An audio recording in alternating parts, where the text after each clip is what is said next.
In this video, we'll be talking about the expression body constructors and methods and deconstructors in C#. I'm going to create a folder called models and a class account inside it.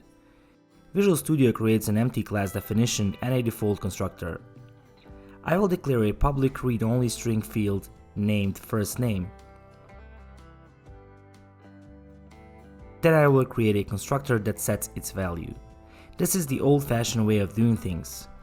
What I could do to make it leaner is using the single statement constructors or expression body for constructors. So I could get rid of the curly braces and add a fat arrow just before the value assignment. If we had a single statement method like, for example, print name and have a console writeline printing the name field to the console, we could make use of the expression body for methods here as well.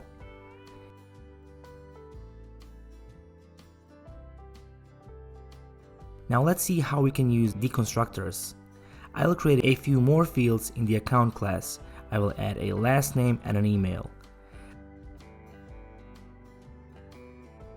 To create a deconstructor, we defined a method called deconstruct, which has void as a return value, and we expose the fields that we want inside it via out keyword.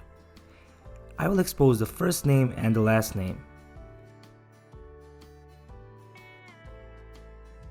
Let's remove other constructors and create a new one that sets all three fields.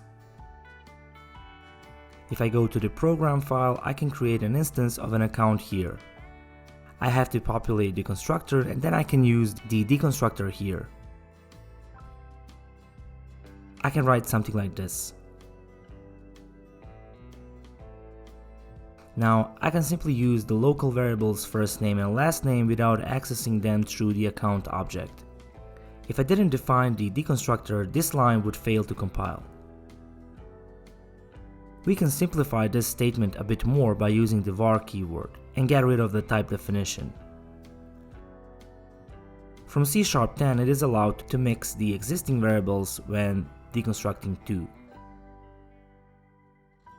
If I wasn't interested in one of the variables, I could use a discard symbol like this. So that was it for this video. Thank you for watching, and I will see you in the next one.